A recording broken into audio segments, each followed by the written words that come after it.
Eric, I like your hat. Oh my God. Thank you for saying something. Look at this hat. Do you I see it? love it. I Wait. love it. It has an idiot runner on it. It probably says smart enough to know how dumb this is. Yeah. Wait. It does, there you go. Oh, I love that. And It's actually really nice. So thanks it for looks saying nice. something about it. I'll tell you about it since you didn't ask, but I'm going to anyway. Mm-hmm. This is it's a leather patch hat company that I saw on the lines, and I was like, "Ooh, that looks pretty cool." And you can, put custom make whatever you want. It's a merino wool hat, Ooh. and obviously, I got the runner dude with "We're smart enough to know how dumb this is," and Yeah. I love it. Yeah. Yeah, I think it's nice to have some hats that are a little less like I've got some hats that are just fun and outrageous, like they're ridiculous colors, like my bright orange idiot runner hat I love because it's going to help keep me safe in hunting season.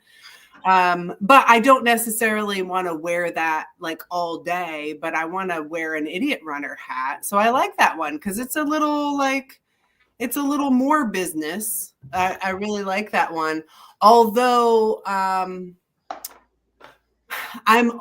I'm starting to transition. It is a winter hat, and I think there's still time for that throughout the rest of this month. Wait for it. Wait for it. Oh, look at that. The cap. Boom. I like that one. Richardson, mesh. Yeah. Baby. Yeah. So if you're listening on the podcast and you're not watching live, Eric has a very nice wool merino beanie cap that I love.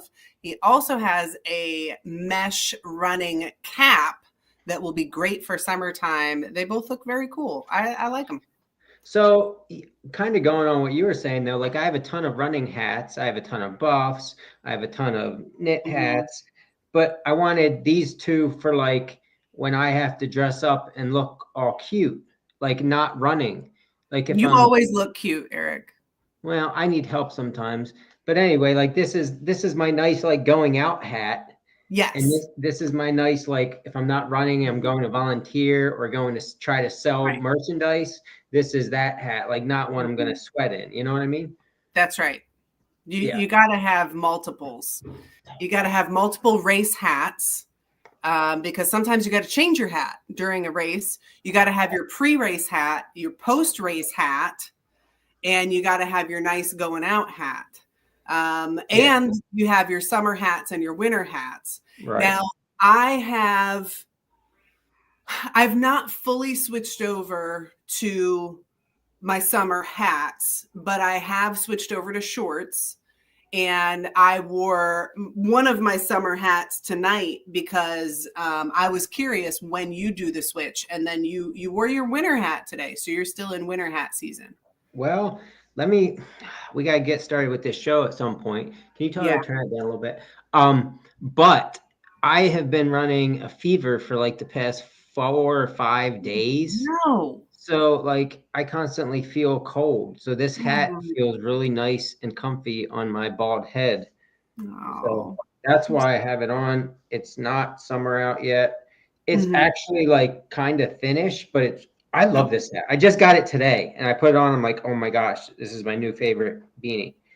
It's a great beanie. But anywho, yeah. So that's where we're at. Yeah, I like them. All right, let me straighten that up. Okay. We're in March now. Let's get back to the show here. We are in March. Hopefully the weather's starting to break and we can get out and play in springtime weather. And we're at show 105. 105.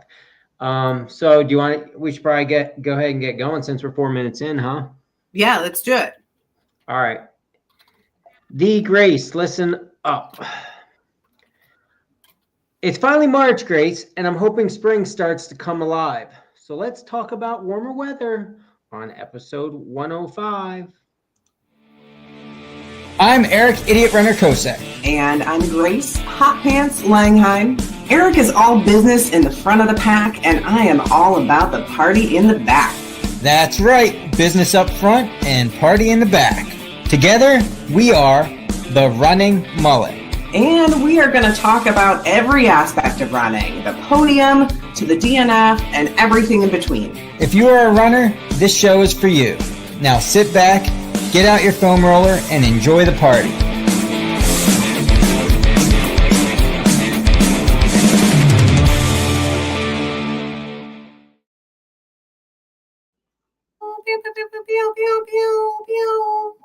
Yeah. So anyway, I've been infected with some plague for tomorrow will be a full week. Not cool. Yeah, that sucks. But hopefully it's getting better. It's kind of in my head. My nose is leaking. I have a cough now. So I don't know. Enough. It's just stupid. It is stupid. Guess what's not stupid? My hat. You didn't ask me about my hat. Why'd you face it the other way? Maybe if you faced it towards me, I'd ask you about it. You can see I face it backwards so you can see my beautiful face. Oh, okay. I see that now. What do you got there? Ski. Yeah, it says Shawnee Mountain 5K. Cool. Is that the snowshoe race you did? I did. I did a snowshoe race. Yesterday. Cool. Did you where were you at in the mullet? I was middle of the mullet overall. Nice. Yeah, it was pretty cool. And let's see, for the ladies, I think I was 7th out of 22. So I was kind of middle of the mullet there too. Dang. Yeah. So was it was it hard? It was not as hard as I anticipated. I did know that it was going to be that the course was a little short. I knew that. It was on a ski slope? Yeah, it was on a ski slope. So I did a snowshoe race. It was at Shawnee Mountain Ski Resort. And it was planned to be a 5K, but I knew the course was a little short. It is more like, I think I clocked in 2.2 miles or something like that. So it was straight up a mountain, and then you kind of hang a left, go down a smidge, maybe 50 feet, and then back up again to finish up the mountain, and then all the way down the mountain. So 2.2 miles and like 900 feet of gain within those 2.2. And I finished in like 33 minutes. Nice. Yeah, so I felt super good about that. I kind of took the uphill easy and then just hammered the downhill. It was super fun. That's awesome. I want to talk to you more about it in like 2.67 seconds, but I need you to back up real quick for me. Go ahead and make the sound. Beep, beep, beep. Back it on up. Yeah. For those of you that are tuned in right now live, we were planning on having a guest on tonight who had a emergency at the last minute, and Grace and I are doing a 360 about what we're going to talk about on tonight's show. So bear with us. We're still awesome. Grace is awesomer than me, but it's still going to be a good show. But I just wanted to update everybody on why the title was the way it was, or way it is, and why that guest isn't here. Hopefully we can have them on in the very near future to do the show again. But can you repeat the part about me being awesomer than you? That's a one-time only thing. Sorry. If you didn't catch it, it's never going to happen again. Okay. So yeah, we were going to have a gentleman on named Greg. Super excited for him. He just finished the Naked Bavarian 20 miler, which is called Naked Bavarian because it's just low cost. It's low frills. But great race in Pennsylvania, and he finished that. That was a distance PR for him. He did have an emergency come up, so we don't get to talk to Greg tonight. But that's okay. So we're going to update on all the things, and we still have lots of cool stuff to talk about. So was the snowshoe thing, was it hard? It was not harder than I anticipated. No. The uphill was a normal uphill, and I feel pretty comfortable in snowshoes. Like, I'm super excited for next year because the ski season is almost over. Mountains are shutting down in the next couple of weeks, so I'm not really gonna get a lot of time to practice in snowshoes this year. So I'm super excited for next year to spend a little more time on the mountain in snowshoes because they felt pretty comfortable. You know, they do take up more space, so your feet are kind of further apart, but I run with my feet far apart to begin with. So if you ever see photos of me, I run wide. I've always been a wide walker, a wide runner. It's just how my legs are set. And so it was pretty comfortable for me. I don't know if other people would say the same thing, but I'm new to all this. I'm still learning. So now I'm assuming this was on a ski slope. So this snow was like groomed, right? Yeah, this is groomed snow. So you were actually running on top of the snow. Yeah. So, And it was because it does, obviously snowshoeing is a little more difficult and requires more effort when you sink down into natural snow, I think. Mm-hmm. I mean, that's the whole point of snowshoes, to prevent you from going down as far as your foot would. But so it was still just like the grip of the bottom of the snowshoe was gripping on the icy snow, I assume, right? Yeah. And there were some sections that were a little powdery, a little fluffy. It got super cold that night before, so it had gotten down into the 20s after a few warm days. So it was really great snow to run on. So it was in the 20s, like mid 20s, but we still had cloudless sky, and the sun was hitting the slope. So it was a little powdery, but it had just been groomed like the night before, so it was flat and nice. Good. Yeah. Are there any other snowshoe races that are happening near you this year, this winter? I don't know of any. From what I've seen, this is kind of the end of the season. This is pretty much it. I know our local mountain, which is Round Top. I love Round Top. They're so great over there. They are closing down, I think, the 15th or 16th. That's their last official day. Cool. So are you going to keep, I guess you don't have any snow down there, do you? No, we got nothing. Our mountain does. It's got, I don't want to say fake snow because it's not fake, but it's, they make their own snow at the mountain. So they have snow on the mountain, but it's pretty icy. That race was Saturday or Sunday? That was Sunday. I did another race on Saturday. My friend Sherry, who's super awesome. I got to be on her podcast. She has a podcast called She's My Weirdo, and it is awesome if you're interested in listening. And so Sherry race directs the last race of the Winter Series. So I ran that. All of the Winter Series races have a 1 miler to start off with. So I ran a 1 mile race, which is very difficult if you're me, because I don't do short races. And then a 5K, and I have not done a 5K in quite a while. So that was a challenge, but I did my fastest mile and my third fastest 5K. So that was good. Oh, and it is Sherry's birthday. Happy birthday, Sherry.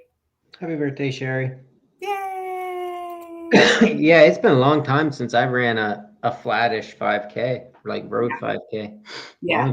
It was a flattish one. I also have to shout out, I just saw my mom is in the chat, and I want to say hi to my mom. Oh, that's amazing. I know. Hi, Mom. She said that I'm always awesome, just so you know. That's a lie. That's what moms have to say. It's in a contract. Yeah, that's right. Well, that sounds like a pretty good weekend. Yeah, it was a good weekend, and we wrapped up the Winter Series. So the Winter Series is done, except for some emails and stuff like that. But we're done for the season, and so we move on to the next stuff.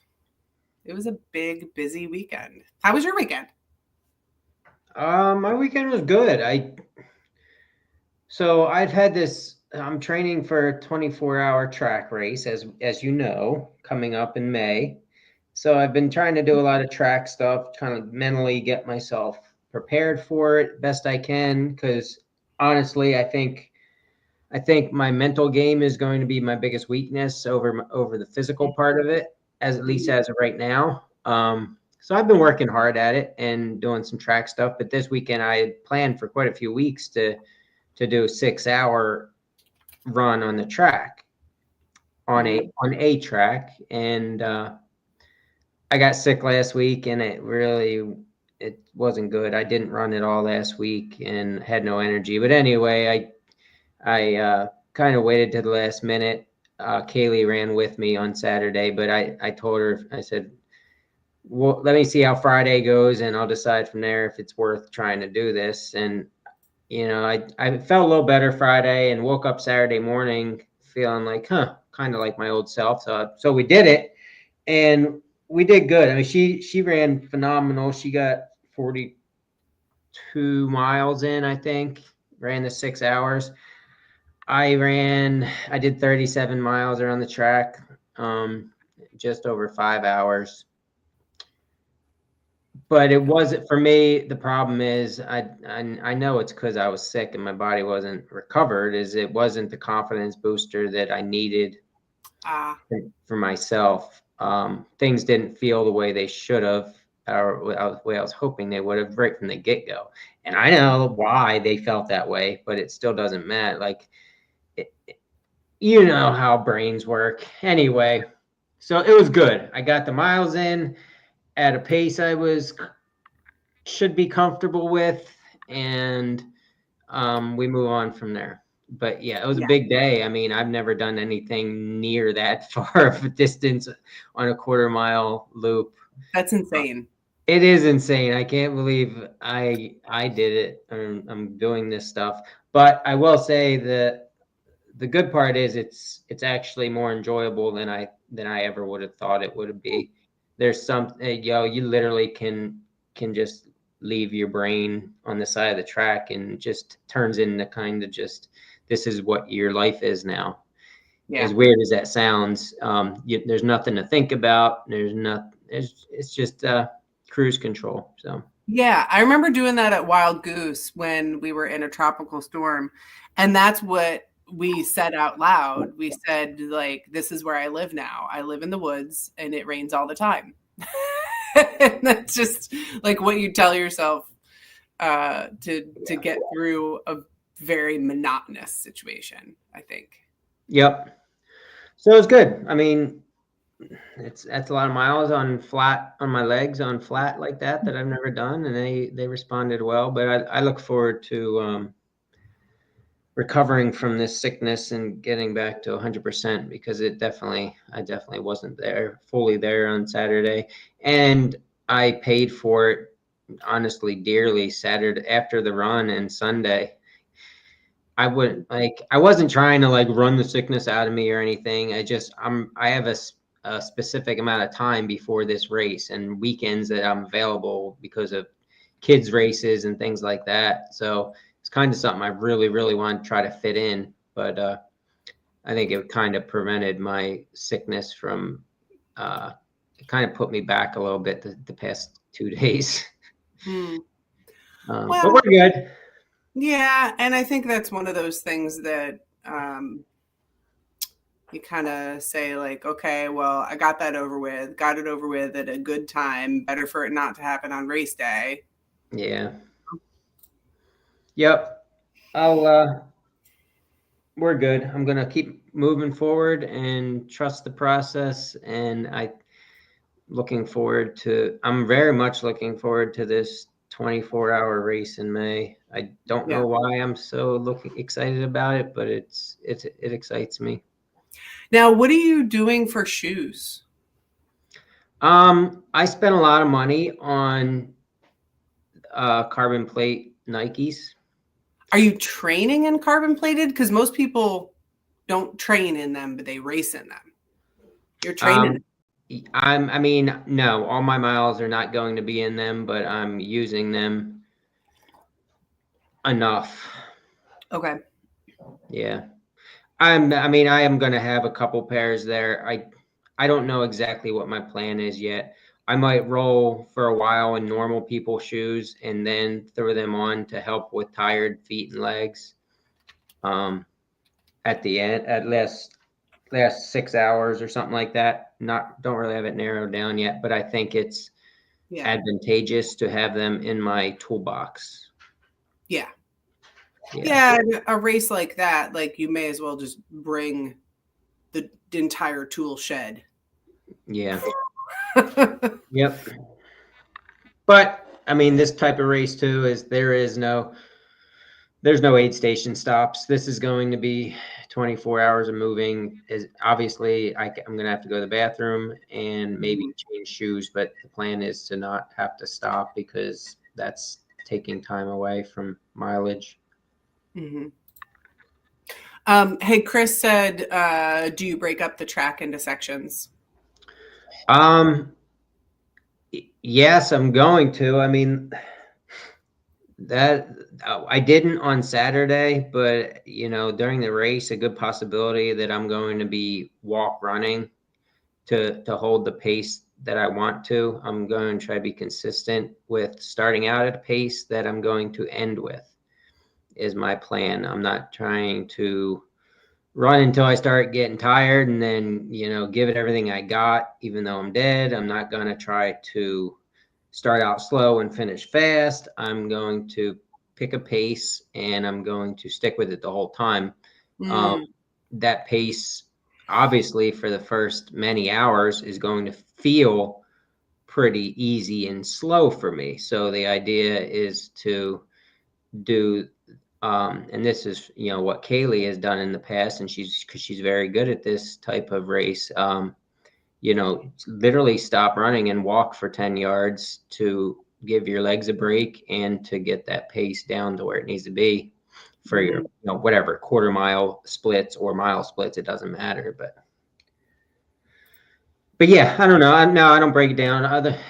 For me, it's like the first 5 or 6 miles of running around the track are like, this is dumb, this is stupid. And then all that kind of melts away. And it's like I told you, it's like, well, this is it. And I mean, I have listened to music while I'm doing loops and that actually helps me a lot. I enjoy it, but I don't know, still learning. Definitely don't know what I'm doing yet.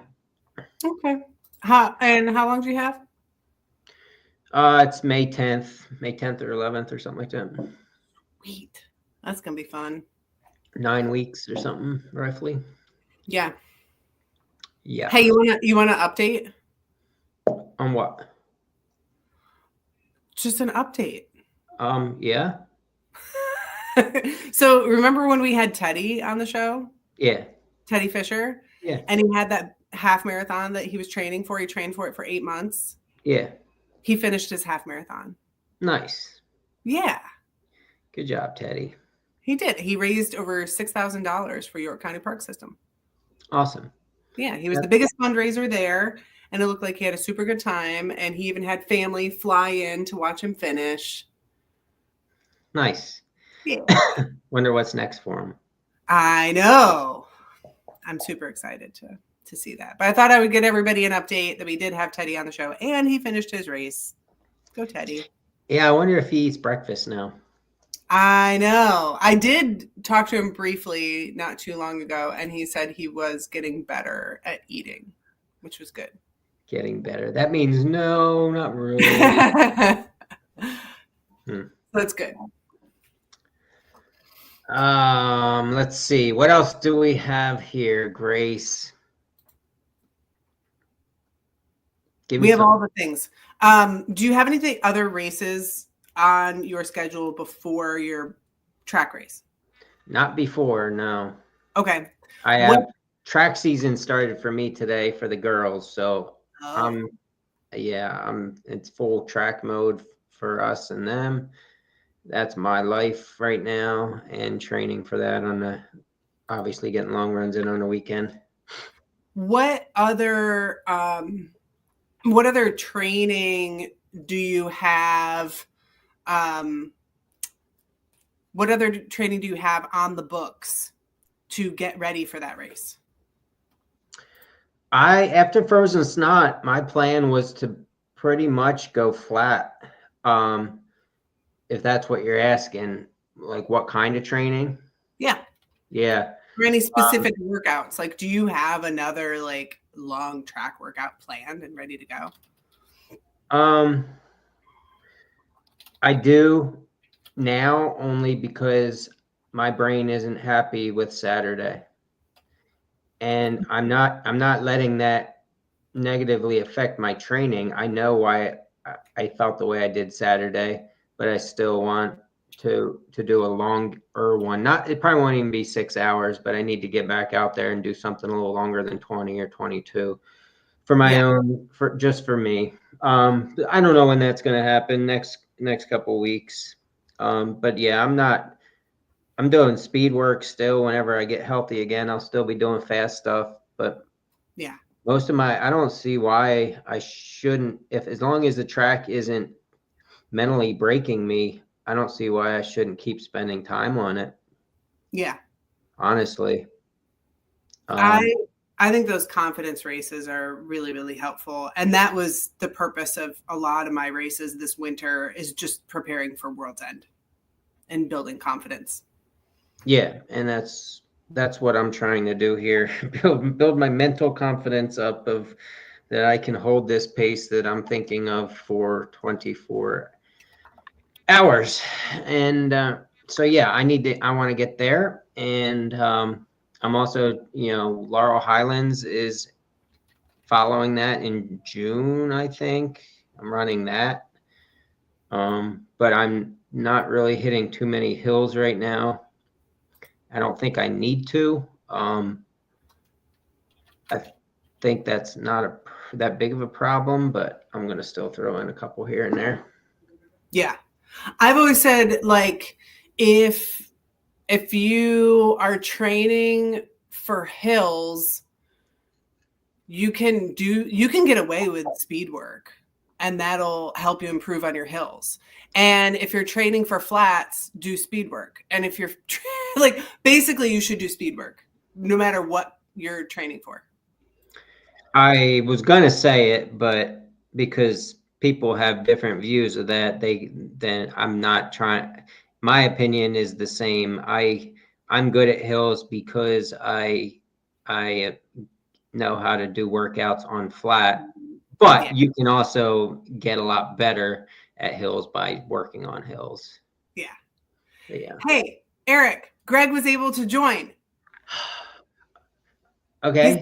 He's gonna save this episode. Do we have time for a whole interview, or we have time? Yeah. Okay. Let's bring him on. All right. And then we don't have to talk about track workouts anymore. So we're going to bring on Greg. Greg just finished he did have an emergency. He was able to jump on. We'll find out what all that's about. So this is what happens when you have a live show. I love it. I love that we have a live show. And so Greg finished Naked Bavarian. He is gearing up for World's End 50K. And that's going to be his first ultra. And we're going to hear all about it because he posted something in the Idiot Runners page and he was like, hey guys, learning so much from all of you. This is awesome. And I was like, do you want to be on the show? And we'll talk about it.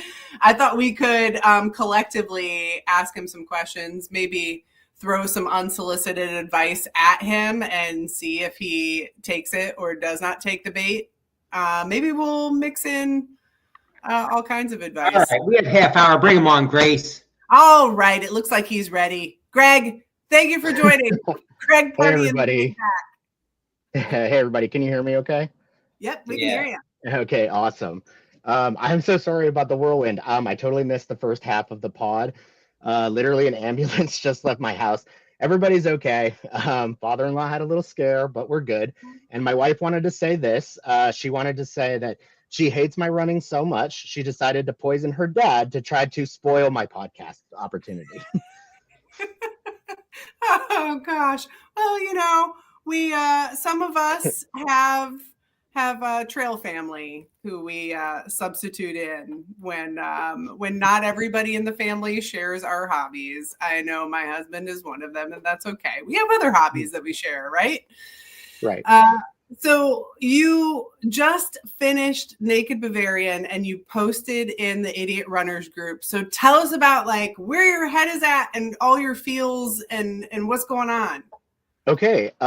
Well, that's a lot because I feel like that has changed every 30 minutes since the end of the Idiot Run, or it's since the end of the Bavarian race. I signed up for World's End this year, and that's what it's all been. Everything is leading and pointing to World's End. So Bavarian was on my calendar and has been for a while as a tune-up race to kind of check my training and to see what holes there were. The race, I was so underprepared. Just a little background on me. I'm new to the sport. This was the longest distance I'd ever run. The longest prior to this was just a training run a couple weeks ago, where I did a 25K, just kind of like at a neighborhood park around the neighborhood. Awesome. And so I went in thinking that it's like, oh, this elevation for Bavarian isn't going to be that crazy. It's not like World's End. I got plenty of time to prepare for that. It's just some rolling hills. And, if I can do 16 miles, I can do 20, no problem. Yeah. Boy, was I wrong. The climbs completely wrecked me. I lost gas probably around mile 7 or mile 8. And it was a very, very challenging from that moment on through the race. I feel like we don't have enough time to go in through all the little nuances of the race because there was a lot. If I had to summarize it to a couple sentences, I was floored with the community feel of it. And I felt, even as someone I finished 5th to last of the 20-miler groups, 7 hours on course almost. And it was that huge struggle, but I really, really felt welcomed in by the community. And stuff that I've been seeing and feeling just kind of as someone that was standing in the shadows, listening to your podcast very religiously, kind of lurking in. And I don't know, I felt really, really positive vibes. There was I met my trail angel. If she is somehow listening to this, her name was Lisa. I spent mile 3 through mile 18 with her, and I probably would have been on the course 8 hours or DNF. It wasn't for me encountering her. Little instances like that. Met a lot of people that I have seen on the pod, are people that you coach. So many World's End hats that I was like, I'm totally in the right place right now. Yeah. So there were some good takeaways from the race and there were some bad takeaways from the race. I'm excited to kind of dive into the community. I'm excited to, I don't know, I really feel like I'm kind of finding my place here. And then also it's like, wait a minute, what the hell did I sign up for? Like I was getting wrecked by, and then for those unfamiliar with the Bavarian course, I feel like the biggest climb is right around mile 10 and a half, mile 11. It was a 240-foot ascent. And according to Garmin, that was like a quarter mile. I'm like, holy World's End like starts this steep and goes for 4 miles. How the hell am I going to do this for 4 miles straight and then do an additional 28? So I left the Bavarian race feeling really discouraged. Like, what am I doing? What am I like? Did I do this in vain? Am I absolutely crazy to think that I can do something this crazy? And I felt really discouraged, and I kind of woke up and I was lamenting to my family, to my wife, and I'm staying with my in-laws right now, kind of like on a little vacation. And everybody was like, but you just ran 20 miles, man. And I was like, no, I kind of like limped in for 20 miles and I don't, so yesterday was really, really discouraging. I felt at the bottom of it and I was ready to give it all up. And that's when I went to the Idiot group, which I've been lurking since January 5th. Thank you, Eric, for approving my membership. And I put that short little post on there, and the comments that came in from the people that I met, the people that saw me that I didn't even know before, and everybody that jumped in on that thread, and I pressed the like button or pressed heart and jumped in with training advice or jumped in with like, hey man, like we've all been there. It turned things around and it was really uplifting for me. And as the day unfolded, I was like, oh my gosh, showing to my wife, I'm like, look how everyone's jumping on this. Like, is this like going viral right now? Like these people that I've just sort of like stepped back and think I'll never be like them, they're all jumping in and they're all like welcoming me and telling me that yeah, man, just put in the work and you can do it. And it, in like a 24-hour time span, everything completely spun around. And it's funny because then at almost exactly 24 hours after my finish, that's when I got Grace's message on like, hey man, you want to come on the pod? And I was like, are you joking me? Like, you guys are like celebrities to me. So I was like, of course I want to come on the pod. Let's cool. And I don't know, You're giving me goosebumps, man. I love that story. Like this is why I love that group and our group in the trail running community. Like you get it, you've instantly gotten it. You don't even need to, like, it'll be like that at every race you go to and everything. It's phenomenal. I love it.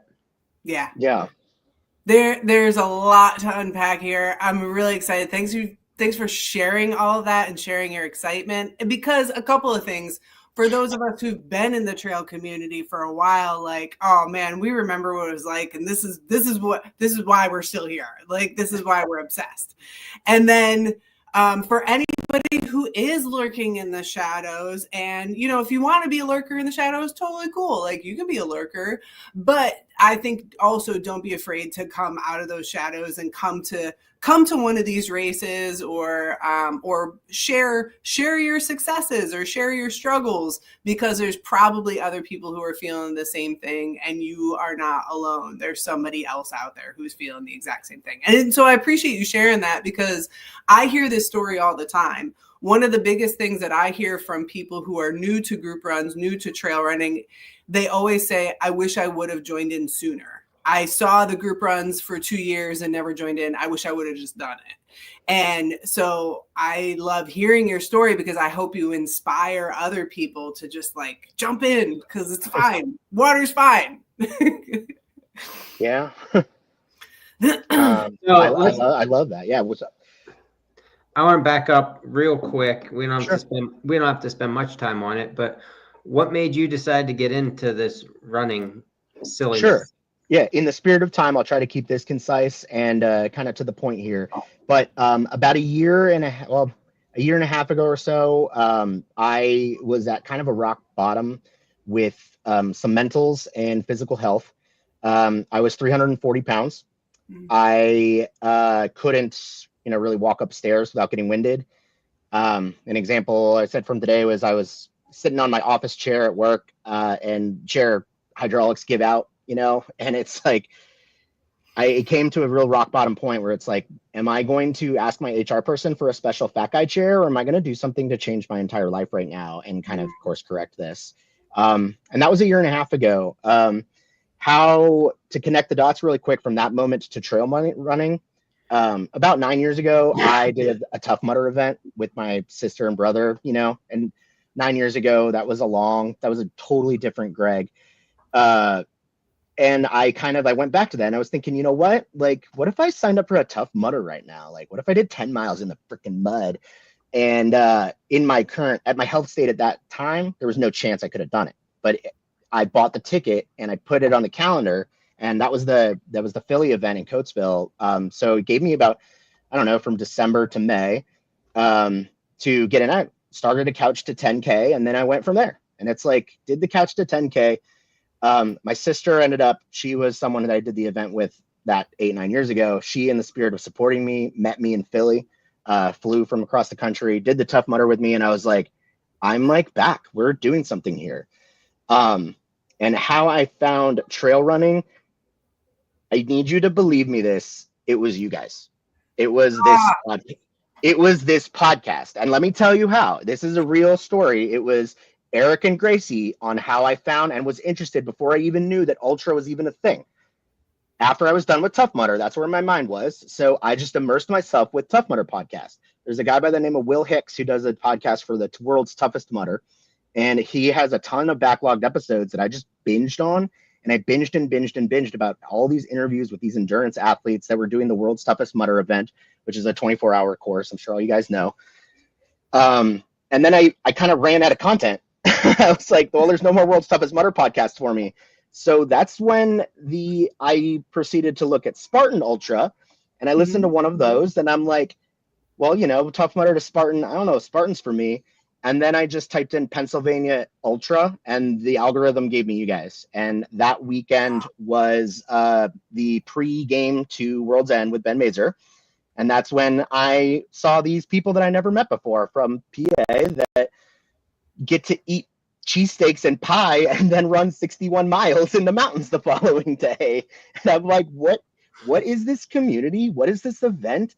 Now I'm hitting up Google, checking out what World's End is, and I'm seeing the elevation. I'm thinking, like, this is insane. This is batshit crazy. And then what happened? And then that ended up being the first of like 3 mega month of World's End episodes for you guys and your pod. Yeah. So then, then I got to hear from Trevor, and names will escape me. I'm sorry, but I got to hear from Trevor. Congratulations on your new baby. I saw on Strava today. And I got to, right.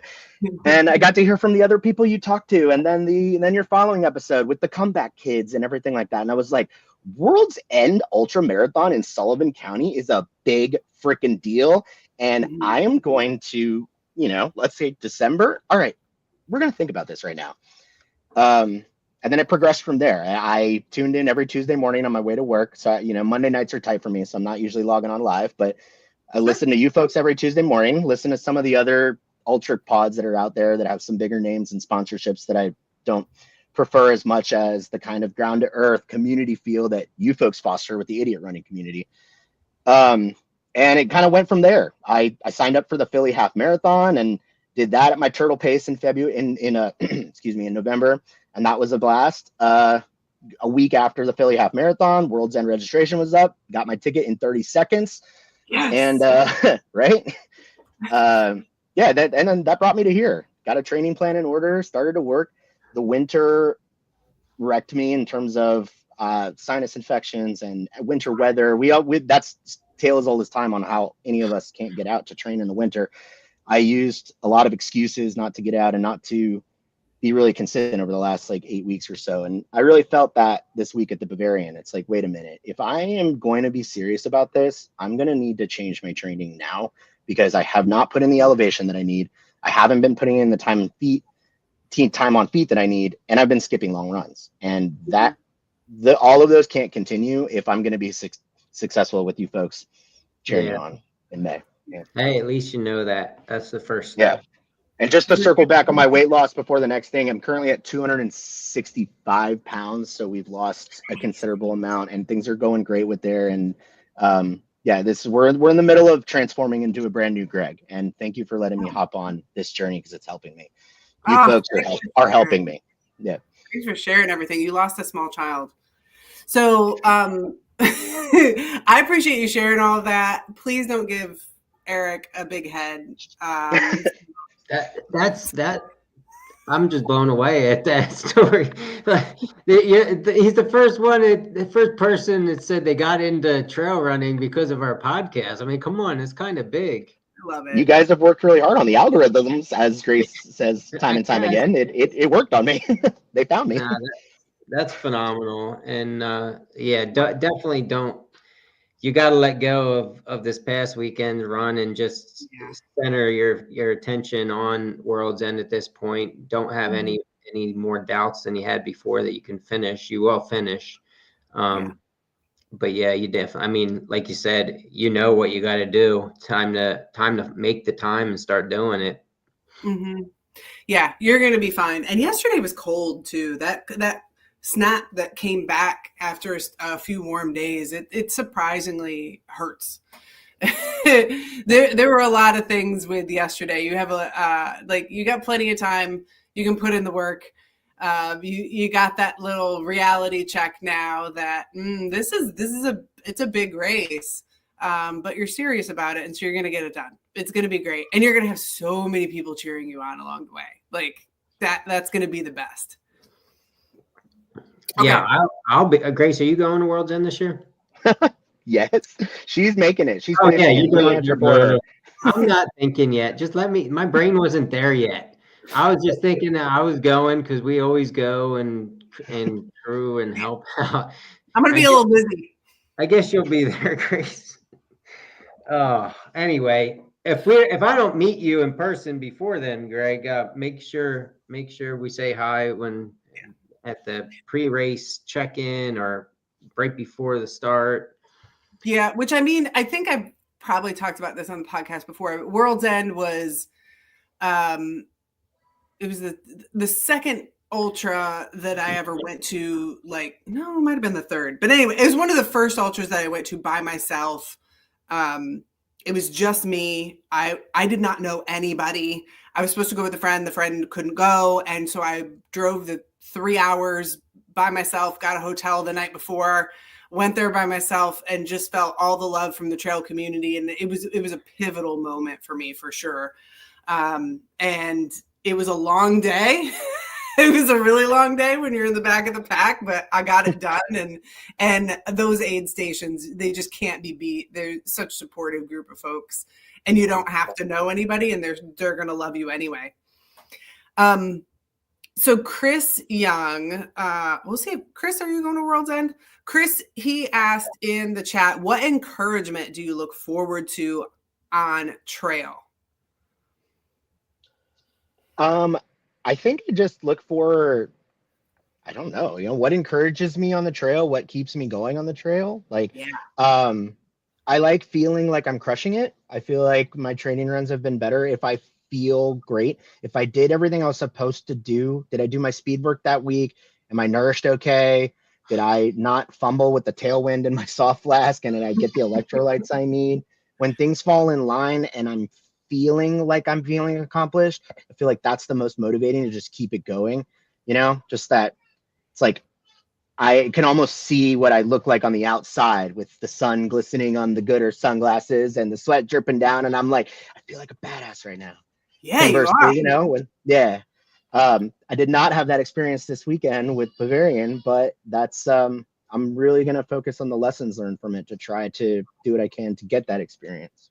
Yeah, those are the races where you really, I think, learn the most, and you end up not going into the next race overconfident, and it might have been what you needed right now, like maybe not what you wanted, but it might have been like, I kind of needed that, and you just ran a 20 miler, like, I mean, that's and you were out there for 7 hours, and that's just, it's not something to put off to the side.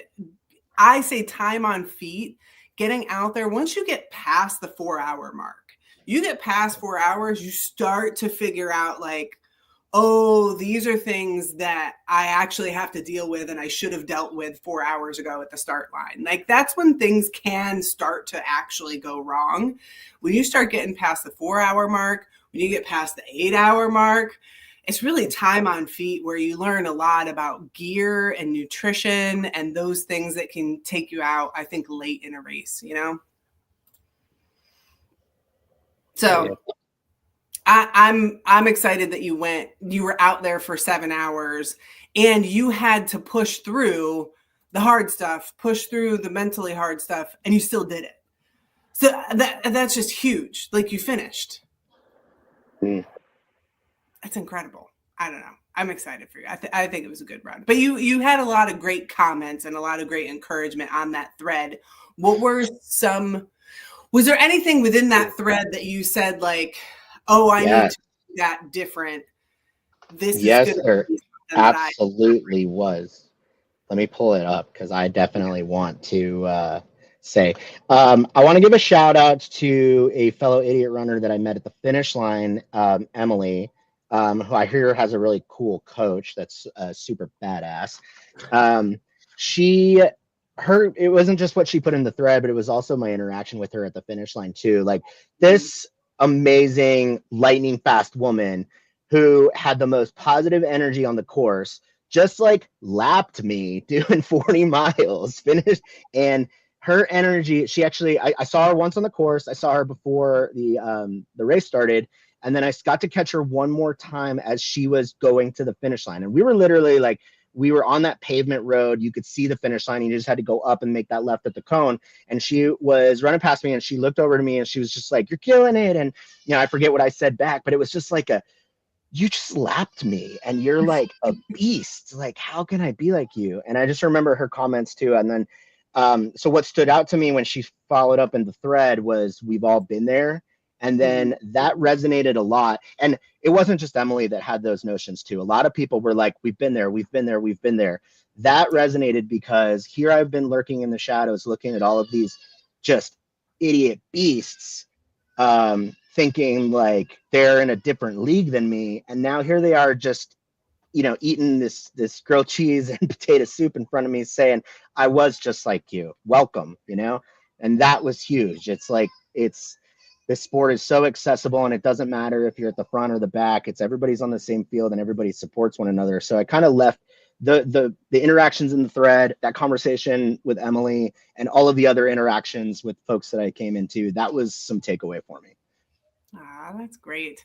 And I think that's something that I did not expect pretty early on was how incredibly supportive the front of the pack is. Like, you don't expect that when you come into it, especially when you come into it, not just as a new runner, but a new runner in the back of the pack. You're like, oh my gosh, these people at the front of the pack, like, they're just going to be like, what is she doing here? You know, she got no business coming to this start line.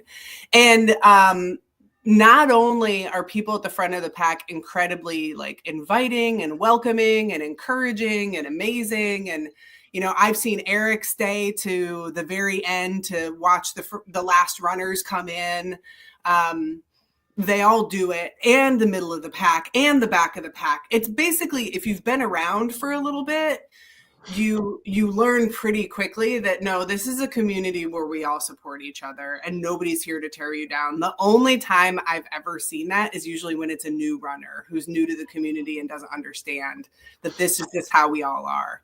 And it's usually people at the back of the pack who just, you know, they did a, you know, maybe they did a Tough Mudder or something like that, or a local 5K, and then they joined in on a trail race, and they're not there yet, which is fine. But I didn't anticipate that. But the front of the, like, honestly, anybody who's lurking in the shadows, nobody's going to judge you. They're just going to be so excited to see you, and they're going to cheer you on, even if you DNF. Like, I don't know, good on you for coming to the start line. That's totally cool, you know? Yeah. Kaylee put into the chat, golden hour is fun for reels, and the golden hour is the last hour of any ultra race when your last finishers are coming in, and those are the people who have been out on the course the longest.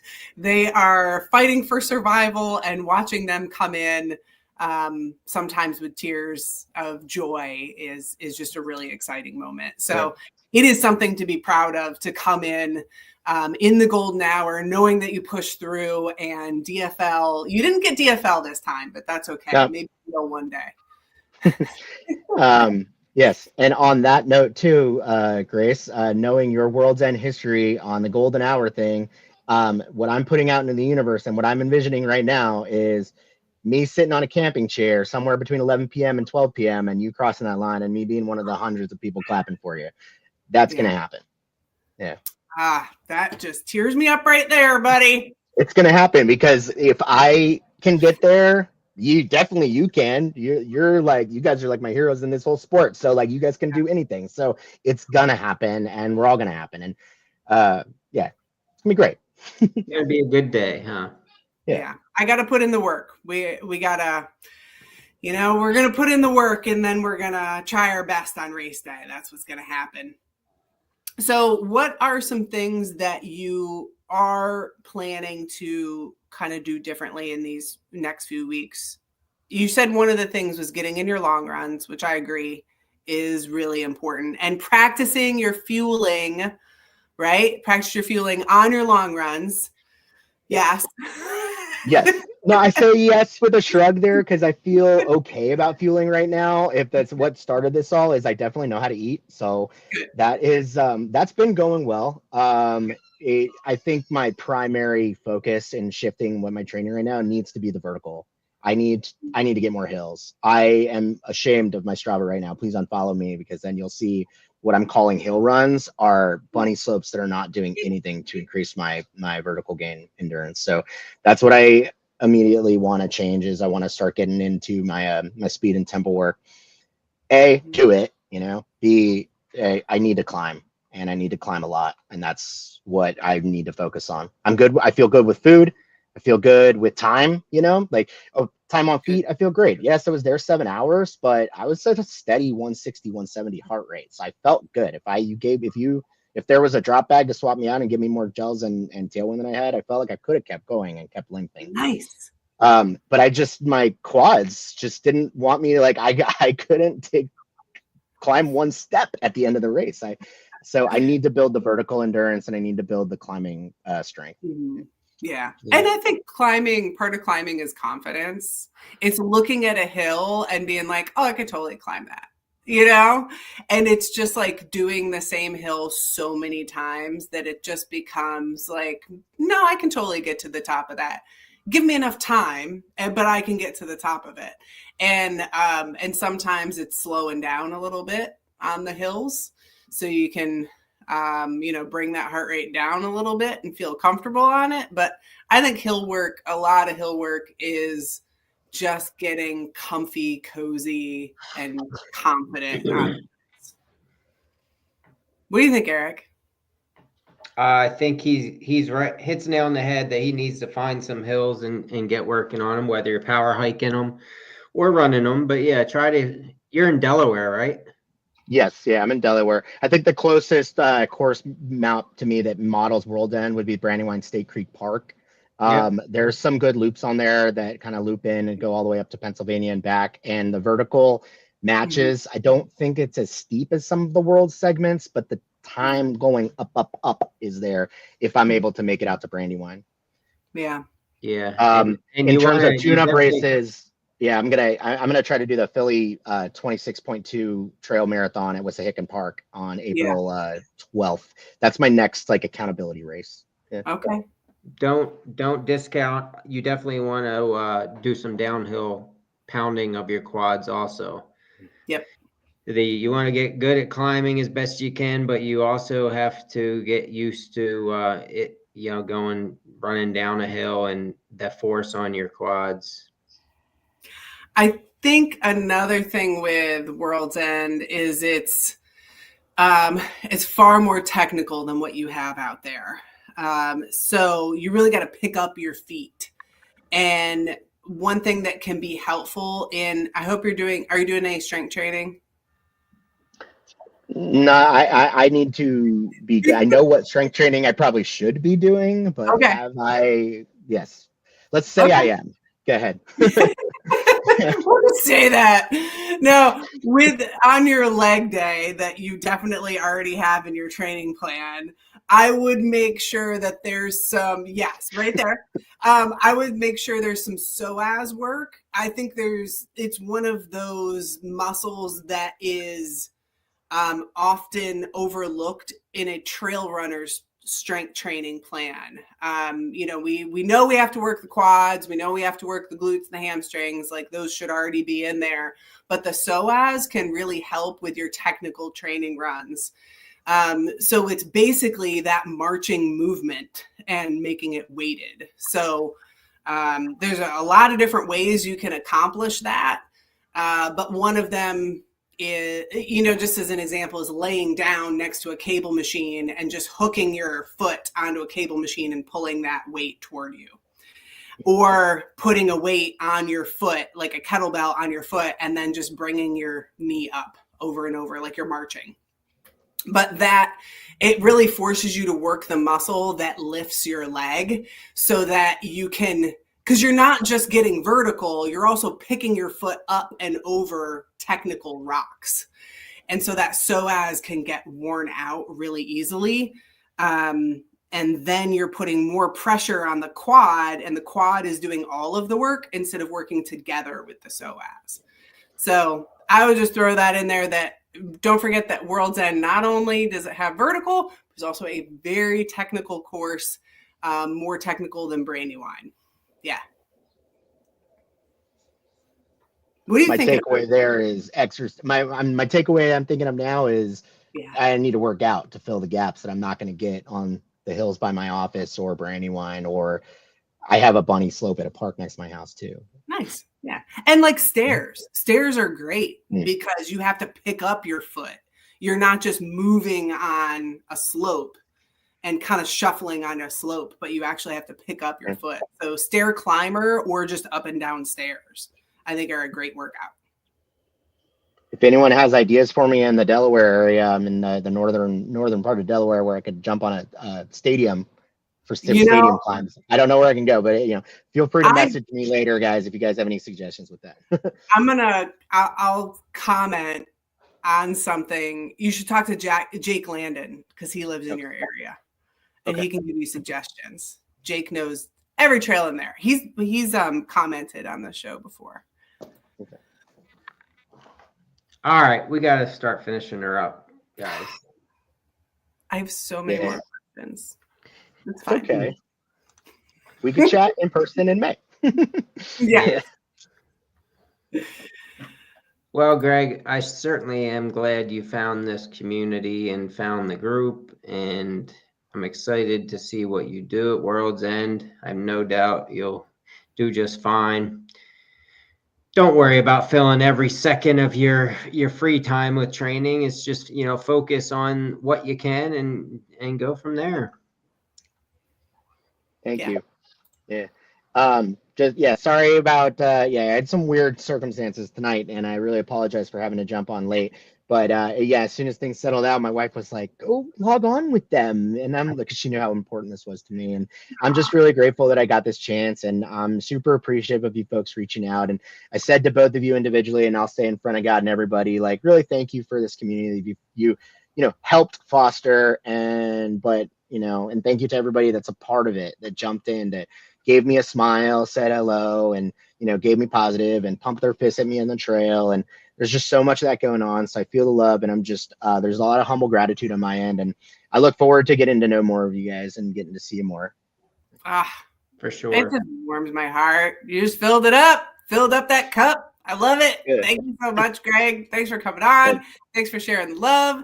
Everybody's going to be cheering you on come World's End, probably also for other races. We can't wait to see you on the course. Training's going to go awesome. Everything's going to go awesome. Everything's good. Yep. Eric? Awesome. Take us out, Grace. Oh, my gosh. You guys are so great. Thanks for listening to us, talking about stuff, and thanks for tuning in. This turned into one of the greatest episodes ever. I'm super excited. I'm also excited that we didn't have to hear too much more about track running, although I'm super curious and I can't wait to put myself through some misery like that. Thanks for everybody for tuning in. We're tuning in any Monday, 7:30 p.m. live to join us in the chat. And then you can also find us on all the podcast platforms, on the iTunes and the Spotify's and all the other ones too, Podcast Addict, and do some likes and some sharing and some comments so you can help with the algorithms and help more Gregs. We can find more Gregs and we can just fill ourselves up with some Gregs. That's right. Awesome. Thanks to your wife too, Greg, for encouraging you to come on the show. Everything thanks to her. I'm telling you, all of it. Yes. She's a saint. Yes. My real trail angel. Love her and thank you. Absolutely. All right. Thanks everybody for tuning in. Eric, you ready for me to take them out? Take us out, Grace. Thanks everybody. Bye.